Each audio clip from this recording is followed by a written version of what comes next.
Welcome, fellow freaks, geeks, and nostalgic peeps, to my channel, Slime and Slashers, where, yeah, we talk about everything from Nickelodeon slime to horror movie slashers, but plenty of stuff in between, including books. Today, it is another book-themed video. It is my January wrap-up video. So stay right where you are, we'll go to the short intro, and when we come back, we will talk about all the freaking books I read in January.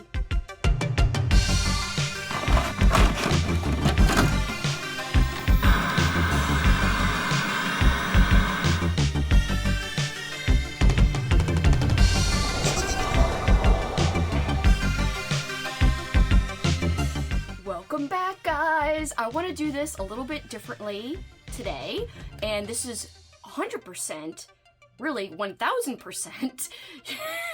100% is pretty definite, but 1,000, I mean, you can't have a doubt then. It's 1,000% inspired by my friend Amy from Amy Noel Reads. She used her spreadsheet to do her recent January wrap-up, and I would like to do that too. I actually have the same spreadsheet as she does. We both have one from Allie, the hardback hoarder. I love this spreadsheet. I used it last year, and I bought her new version for 2024, so I will just share my screen and go through with you guys the stats, and it'll help me go through the books a little bit more concisely, a little bit easier, because that way I know I won't forget anything. So without further ado, I'm going to put up, just like she did, the share screen with me in the little corner. So thank you, Amy, for inspiring this, because I think it's a great way to do a wrap-up, and it actually made me feel a little bit less tentative and anxious about filming my wrap-up, because it always seems so daunting, especially when you read a boat ton of books. And for January, I read 18 books, so it's a lot to talk about, and it can be a little intimidating, but this makes it a little easier, at least in my mind.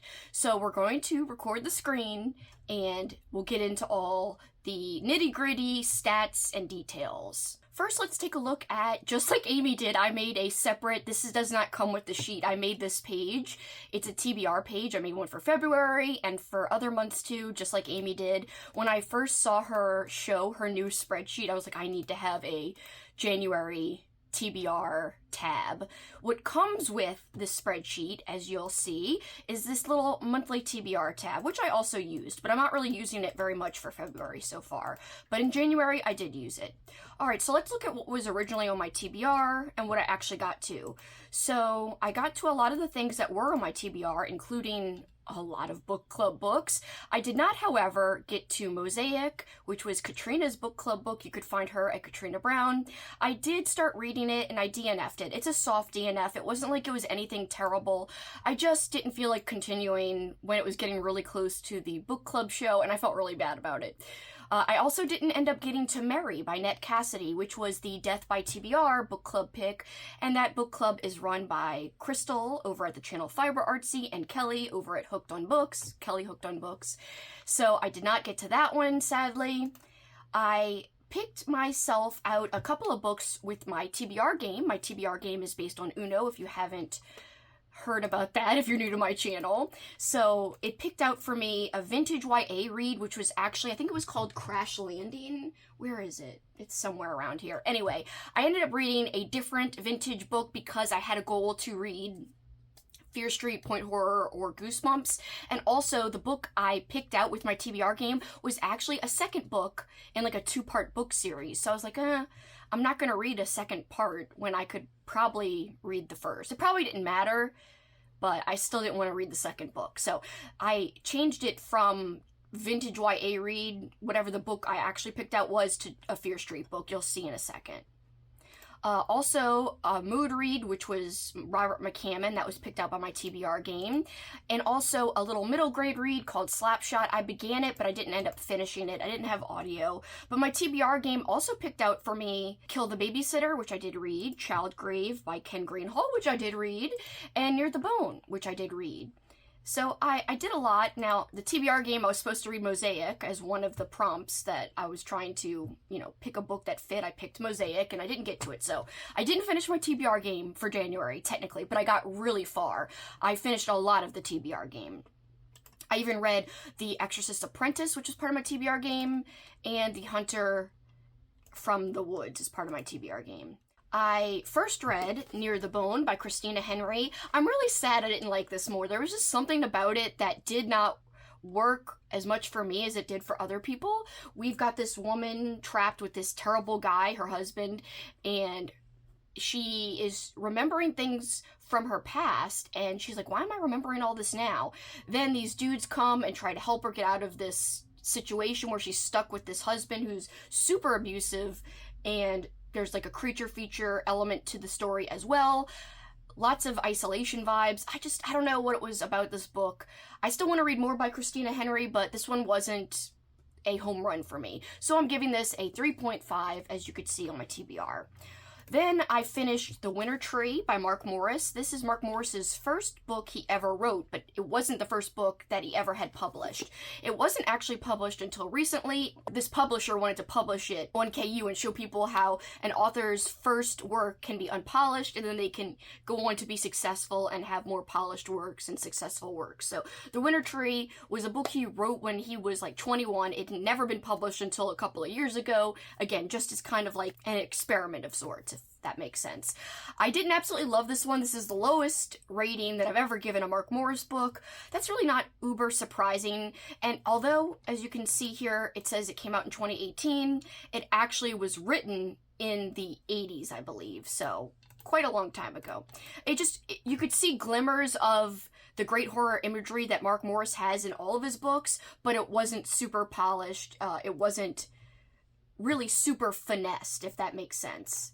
Alright, so the YA book that I chose to replace the TBR book with, the TBR game book with, was The Dare by R.L. Stine. That one was fun. It had some twists and turns. It had a very bleak ending, in my opinion. I gave that one a 3.5. I think I rounded it up when I rated it on Goodreads. Then I read The Pack by David Fisher. This was an animal attack story. I didn't absolutely love this. So I started off the year with these freaking reads, and I was like, I didn't love any of them. I'm not gonna ever have a 5-star again, because I gave The Pack a 3-star. It was enjoyable. I don't regret reading it, but it wasn't the greatest book ever, if that makes sense. Then we came to Kill the Babysitter, and I do have a physical copy of this. My first book by Stephanie Sparks. This was a lot of fun. Indie book. I read it physically only with my eyes. This ended up being a 4.5-star read for me. Super enjoyable. This came out, it was published in 2021. I'm excited to read more from Stephanie Sparks. Then I read Childgrave by Ken Greenhall. This was on my 24 Paperbacks from Hell to read in 2024, I think. Let me double check, actually. Yes. So that was why I was excited to get to it, and love this. Super standout read. I gave it a 4.5 stars. Had such a good time. I did make a standout reads page, or pages, in my journal, and I'm really excited about how it turned out, so I'm going to be looking at this. If I'm looking down, that is why. So just to talk a little bit about Childgrave, as I said, it was a hit for me, one of my standouts. I wrote here in my journal, amazing writing, love Ken Greenhall's style and prose. It's a little dry, but I actually like that, and it's always dry, in my opinion, with a purpose, and it always matches like the atmosphere and the vibe of his books. I do think it is a super slow burn of a book and that it would not work for everybody, but it still personally kept me gripped. It was very subtly eerie and unsettling throughout the entire read. This little girl has a very strange relationship with her father, and the father becomes obsessed with this woman, and through their closeness with the woman, the little girl starts to see like dead people. Then they start to photograph the little girl, and you could see the dead people in the photographs, and then they both went to visit the woman who the father's obsessed with at this area that she grew up in called Childgrave. So Childgrave, it's a very weird place, and spooky stuff happens there, so it's all very subtle. I will say it's overly subtle, but I loved it. It worked for me. It would not work for everyone, I don't think, personally. I could be wrong, but I just don't think the majority of people would love it. Then one of my least favorite reads of the month, we had Dead of Winter by Darcy Coates. And this was my first Darcy Coates. This was Kitty's book club book. Also, one of my Patreon members did suggest this for my Patreon jar. I let everyone who's a Patreon member of mine submit a book or movie prompt, and somebody submitted Dead of Winter, and another one of my books came from one of my Patreon members as well, which I'll talk about later. But Dead of Winter, we've got like an isolated winter setting which actually was a part of a lot of my books, and that was on purpose because I like to read seasonally. There was something about it that didn't work for me. I thought it was very generic. I'm so sorry. I know my friend Amy loved it.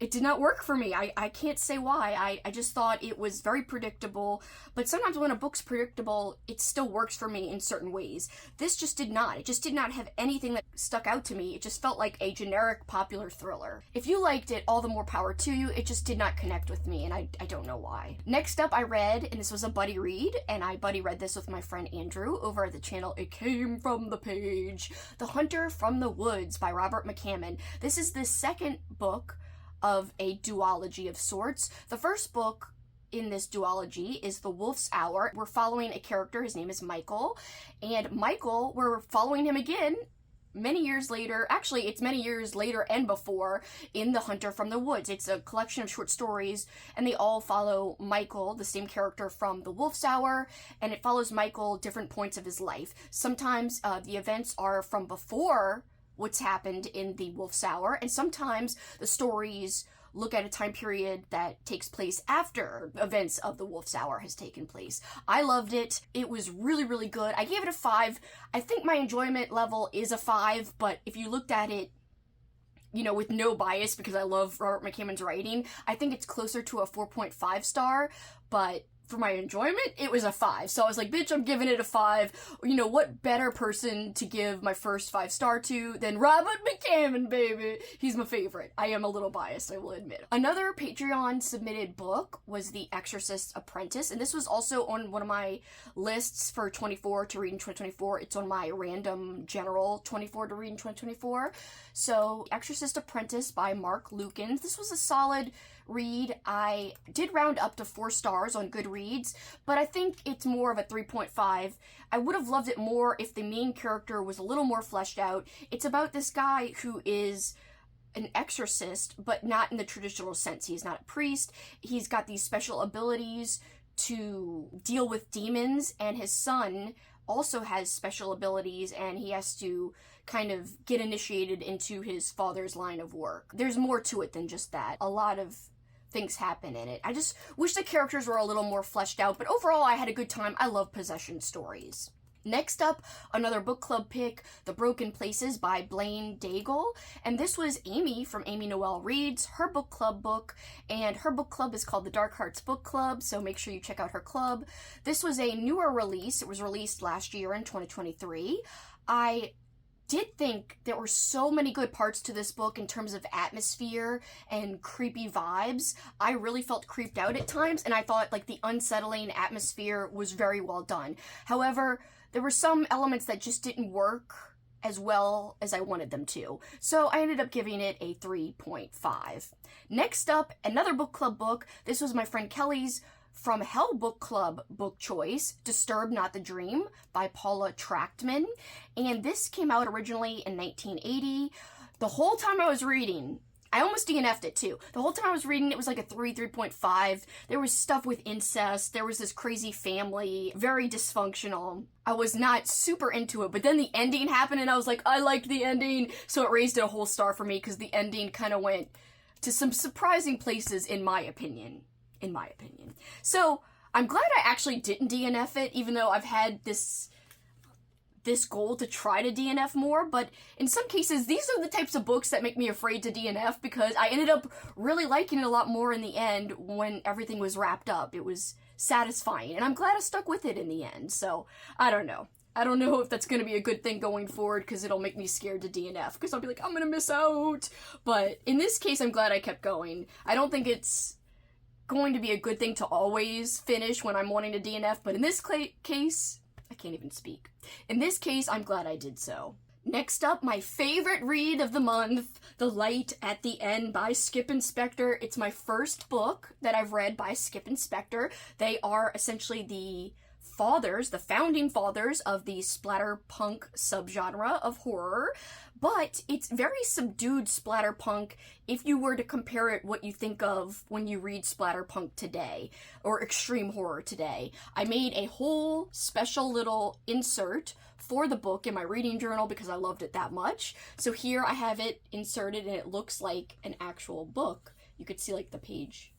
And when we flip it over, I put some quotes, and apparently the vampire character, essentially this story follows vampires, the vampire character, the main one, Spike, the character from Buffy the Vampire Slayer, is apparently based off of this character from the book, which is amazing. So I put a little picture of Spike here in my reading journal.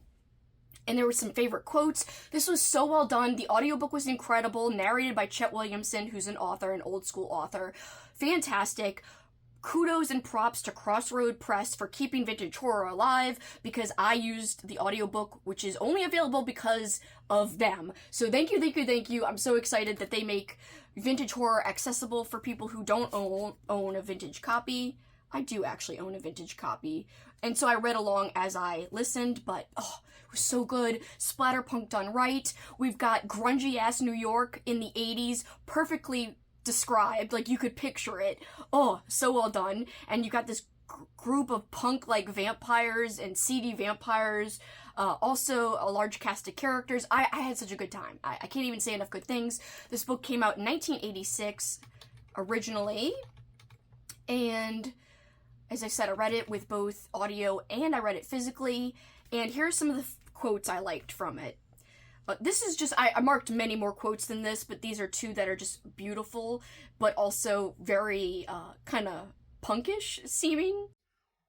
And always fire, always pain, raw fear and madness spiraling upward and echoing back as his soul crisped and rolled and fell. Like a shooting star, across hordes of the damned paused in their suffering to applaud the spectacle blazing through the vaulted heavens above them.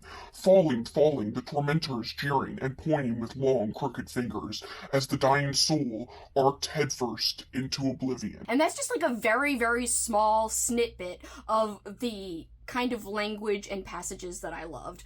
It had elegant language, but it was also at the same time kind of over the top, extreme type of language in terms of the gore and other things depicted. I just loved it. I thought it was a very unique vampire story, and I'm very, very picky when it comes to vampire stories, so this one worked really well for me personally. Do I think it would work as well for everyone? I think most people would like it, but I don't know if everyone would love it as much as I did. But I had an amazing time with it. So glad that I read it, and I am excited. If you want to pick it up and are going to be participating in my upcoming Readathon, Watchathon, Old School April, I would wait till April because it might be somebody's host recommendation. So yes, if you're planning on picking it up because of my recommendation, I would maybe wait till April. It could be a good time. Next up, I read Midnight's Lair by Richard Lehman. This was part of my Year of Layman. The first month that we're doing for this read-along was Choose Your Own Layman for January, so I chose this one.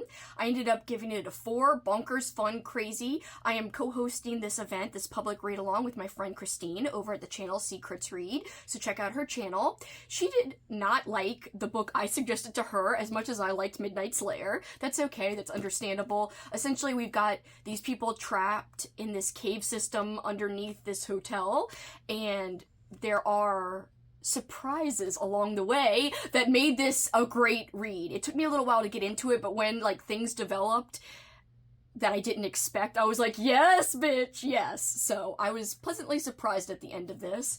This was published originally in 1988. I actually read a lot of books from the 80s and some from the 70s and some from the 90s in January, and I was very pleased with the variety. So then I also was on a Richard Lehman kick, and I decided to just move ahead and read the February public read-along pick, which was Beware. And I just decided to do it early, just right after finishing Midnight's Lair. Beware was definitely not as good as Midnight's Lair, and lots of people on the Discord are hating it, and I would not advise reading it if it's your first layman. I think the better choice would be to join us for March, which that read-along pick for Richard Lehman read-along will be Flesh, and I've heard good things about Flesh. So Beware, it's kind of got a lot of SA. It's also rather ridiculous and stupid, Lots of character actions are unbelievable. I gave it a 3.5. Rounded down for Goodreads would be a 3. That's generous because I know a lot of people who hated it and gave it much worse rating than that. Then another book that was submitted to me for my Patreon reading jar. I think my friend Melissa suggested I read this because she wanted to know if it was good and if she should pick it up. This is Doppelganger, an old school book by Eric C. Higgs. I was kind of disappointed in this. I didn't love it as much as I thought I would. It was a little bit slow and not as crazy as I thought. This guy, people remember him being places he doesn't remember being at, etc., etc. It's a very loose description of the plot. This was first published in 1987. Again, kind of didn't meet my expectations for it, so I ended up giving this a 3.5. Next up, I read another book from my 24 books to read in 2024, The Despicable Fantasies of Quentin Serginoff. This was so weird. I loved it. 5 stars. Zany as hell. If you're looking for a book to pencil in for the week of weird, if my friend Crystal and my friend Jason are going to continue with the Week of Weird, it's like a mini week-long readathon that they did 2 times last year, and I'm hoping they'll do it again. Again, you could find Crystal at the channel Fiber Artsy, you could find Jason at the channel Jason's Weird Reads. I think this would be a perfect contender for a read for that mini readathon whenever it happens this year. This was so zany, and if you like professional wrestling, you 100% have to pick it up. So we are following, his name is Quentin. He finds himself in the body of a dinosaur and you don't know why. Also, he used to be a professional wrestler, so he used to be in the body of a man. Half the mystery of this is how he came to be in the body of a dinosaur. Anyway, so I put for my thoughts, so weird in the best way, loved the wrestling references, dinos, wrestling, Star Trek, conventions, Pretty in Pink, Nazis, etc. So much going on, but somehow it all worked together. Here's my little spread for it. And then you'll see this book. I'll talk about that in a second, but yeah. So good, so weird. Loved, loved, loved. Also, the wrestling references, very well done. Someone who knew or knows about wrestling wrote this book. Wonderful. But it didn't hit you over the top, so if you don't like wrestling, you could still read it and enjoy it. Highly, highly, highly recommend if you like weird, strange reads. Alright, next up, another 5-star and another standout read. Book to Die by John Dunning. I am not a big mystery or cozy mystery reader. I just didn't know if I would like them. I loved this one. I don't know if I would love all of them as much as I loved this one. This is an old school one, and we are following a detective for a little while, but he's also a book collector, so he's not like your normal everyday detective. He has a great love for books. I loved all the referencing to book collecting and book selling. There was discussions about people who collect and sell Stephen King. I thought that was a lot of fun. Also collecting other famous authors. And also there was, of course, a murder to solve at the mystery of this. Fantastic. Did not see the twist coming. And actually this is the first in a series, so we're following this detective, and he's also a book collector, as I said. His name is Cliff Janeway. We're following him in every single book in the series, so I actually want to continue on with the series. I was so surprised and blown away by how much I love this. I did not expect to like it as much as I did, because again, I wasn't sure I would even like a mystery, and especially a mystery that follows a detective character. Usually I do not like a detective point of view. It worked in this case. It worked a lot. This was originally published in 1992. So glad I gave it a chance.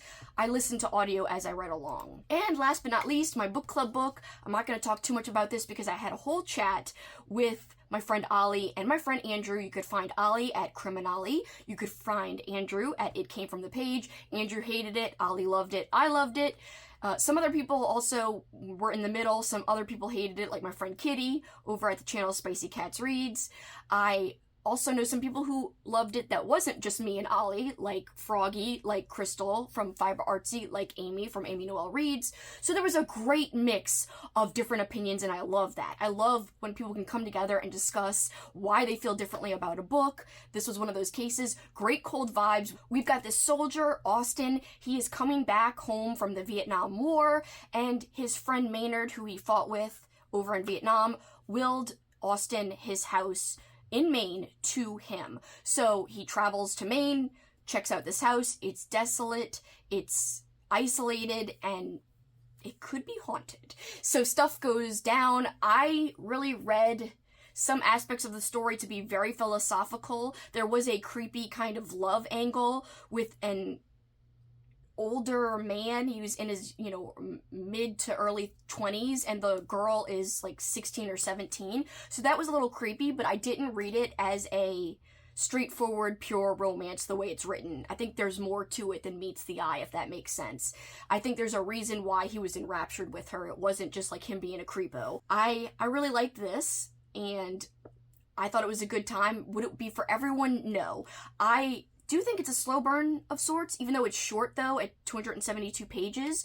But the first part of it, the slow burn, quote, part of it, I actually liked too, because I thought there was some humor in it. I had a good time getting to know the character and who he ends up coming across. The character, Austin, is very sassy, and I liked all the main people that he was, like, just not understanding why they talked the way they talked, why they did what they did, so I just loved that dichotomy with him and the main people and how he just, like, did not kind of jive with them very much. It was really well done, for me, at least, personally. So I gave this a 4.5 star, or was it a 5? A 4.5 star, yeah. It wasn't perfect, but I really loved it, and I think there's a lot you can dissect with the ending of this book. So, woo! Those are all the books I read. Quickly, let's talk about the readathons I participated in. I participated in 3 readathons during the month, including reading some short stories for my friend Kat's readathon. Check out her channel at Kat's Novel Adventures. Alright, so I participated in Wicked Winter Ween, and I ended up completing 3 of the 5 prompts you could see here. I also participated in Catuary, which was my friend Andrew's Patreon-only readathon. I actually completed almost all the prompts. I completed, I think there's 9, right? Yeah, 9 prompts. I completed 8 out of the 9. The only thing I didn't read was a book set in space. I didn't have any book that fit that criteria. One of the prompts was Cheshire Cat, match a book with your favorite color of cat, and I love Siamese cats because I used to have one. Her name was Panda, because she looked like a panda bear, and for that I chose Maynard's house because you could see there's white, black, and blue. And so my Siamese cat was exactly those colors: white fur, black tail and paws, and beautiful blue eyes. So that's what I used for that, and I wanted to shout that out because I love and miss my cat Panda so much. She was a treasure. I loved her so much. There was one that said, read a book that someone told you not to read, and I just counted Richard Lehman as an author because people are always like, don't read Richard Lehman, whatevs, and I do it anyway, so I counted my Richard Lehman book for that. Some of the books I chose ended up changing what I actually ended up getting to. And the final readathon that I participated in for the month of January was the Nevermore readathon, as I said, hosted by Kat. All you had to do was read a Poe short story or anything inspired by Poe, or watch something, Poe related. So I actually read 2 short stories. Actually, no, I'm sorry. I read 3 short stories for that readathon: The Telltale Heart, The Black Cat, and The Raven. I listened to 2 of them on YouTube that were read by Christopher Lee, and that was incredible. So well done. So he read The Telltale Heart and The Black Cat, and The Raven I actually listened to on YouTube as well. It was read artificially by Alan Rickman, so I don't think Alan Rickman actually read it. It said something in the description about using AI to generate the audio, but honestly, it sounded just like him, and it was incredible. They're not making money off of it. It's a small YouTube channel, so it's not like it's screwing over his family or anything. So I was like, whatever.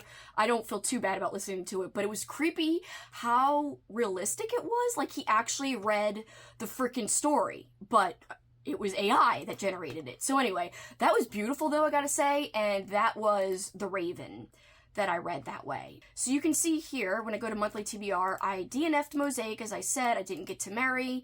I did participate in the Nevermore readathon in Catuary. I also checked out quite a few books from the library. I checked out 1, 2, 3, 4, 5 books from the library using Hoopla, 1 using Libby.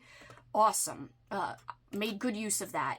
I ended up reading 3 books from my 24 to read in 2024, the Paperback from Hell version. The Light at the End was on that list, Childgrave was on that list, and Doppelganger was on that list. So 3 out of my 24 on that list are done. Woot woot!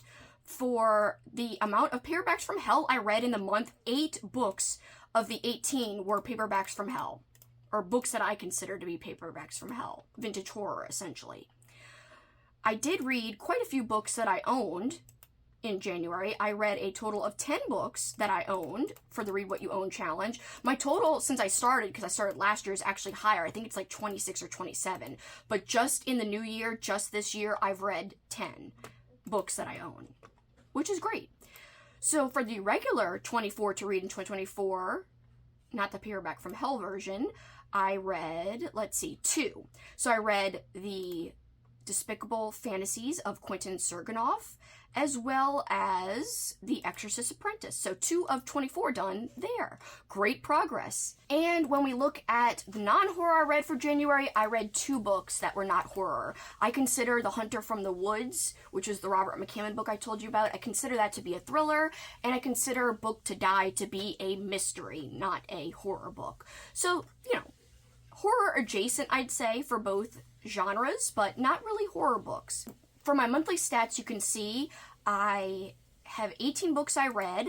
I read 4,991 pages. I do not keep track of hours listened. I keep track of minutes listened. I listened to 2,629 minutes of audio. My average rating was pretty high. It was a 4-star average rating, which is really good. Like I said, 5 library books. I don't keep track of my DNFs here because that's calculated through books read, and if I put it there, it counts it towards like my books read, even though it's a DNF. So I just know that I DNF'd 1 book, but it doesn't say that here. I started 1 series, and I had 1 book that I considered to be diverse, which at this point, I honestly don't even remember what book that was that I considered to be diverse. Oh yeah, the Despicable, that's what it was, the Despicable Fantasies of Quentin Serginoff, because there is a same-sex love story in this, kind of. I say love story because it's kind of like a twisted type of love story. 6 books that I listened to just using audio, 2 books by ebook, 4 books physical only, and 6 books that were a mixture. Great, I think, kind of mix of things. 17 adult books, 1 YA book.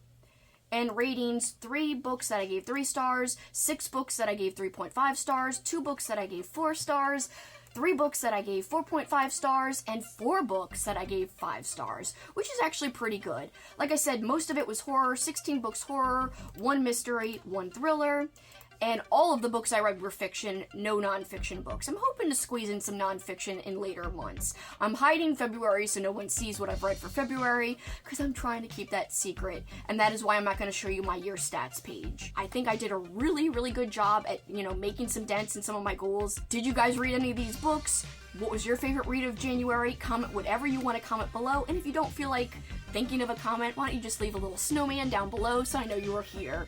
Alright guys, but for this time, that is it for me. Till next time, you know what you can do. Keep on killing it. Bye guys!